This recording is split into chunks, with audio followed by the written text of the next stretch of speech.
Hi there. Today I'd like to share with you a wine which has been a little bit of a revelation for me. This is Vent Chassignol from Domaine Jules Desjourneys. These wines are really some of the gems of the Beaujolais region, I guess.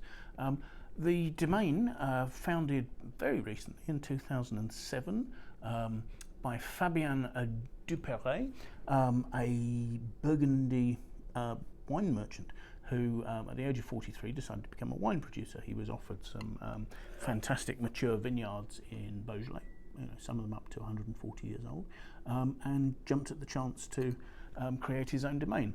He chose a name for it, so Jules Desjourneys evidently is an homage to Jules Chauvet, who was a famous vigneron in the Beaujolais region, and he just felt that Desjourneys fitted very well with the name Jules, and so chose that as the name of his estate.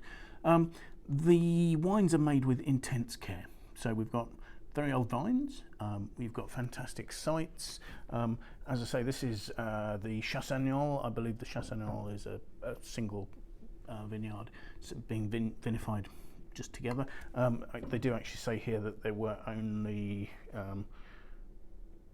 3,020 bottles of this particular wine produced. So, and having been a wine merchant and having been a wine merchant dealing with Burgundian fine wines, Fabien was used to dealing with Domaine Romanée-Conti or Côte-d'Or, and he set his standards pretty high. And in fact, at first, it led him into conflict with the authorities in the Beaujolais region, who really didn't understand the styles of wines that he was trying to make. And he is rather flying in the face of tradition in terms of that these are wines designed to age for 20 years or so, which he argues is quite traditional in the old days for Beaujolais, but pretty unusual now. The wines, as I say, are made with immense care. Not only the old vines, the fantastic vineyards, yields are kept low, so it's not unusual for Fabien to take 25 hectolitres per hectare off a vineyard, which would be below what is legally required for a Grand Cru further north in Burgundy. The wines are very gently handled in the cellar, just gentle pump overs. His winemaking style has changed, evidently at this stage in 2012. The wines would have been made probably with a large proportion of whole bunch and stems left in the ferment. He's cut back on that. At this stage, the wine would probably have spent 2 years in old oak barrels. So no no direct oak flavour influence, but allowing them to soften. And these days, instead of that, he's using glass vessels and concrete tanks to age his wines. But anyway, so that's the style of the wines and the way they're made. So let's have a look at this one. First to say, there's a real vibrancy to the colour here. This is a 2012, and yet there's still a vivid purple colour to the rim. It's sort of a dark black red, darkly pigmented anyway. The depth of colour is medium. I can see through it. It's not approaching opaque. So let's have a smell. And there's a lovely contrast here. You've got two aspects to this. There's a brooding depth of aroma that suggests there's a lot more to give, but also there's a lovely open, juicy, ripe fruit.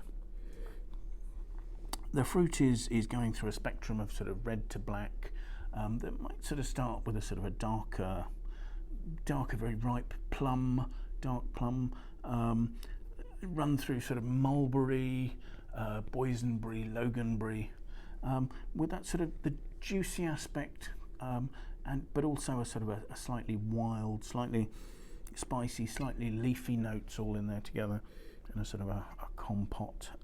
There's no obvious oak influence, no sort of cedar or graphite notes and that sort of thing, but a nice intensity of fruit. So to taste the wine,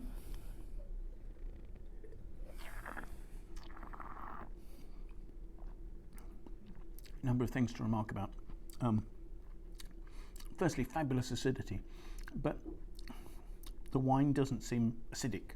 because it's got such a depth of fruit, such a finely structured fruit. I mean, the structure is fine, powdery, dusty, almost sort of.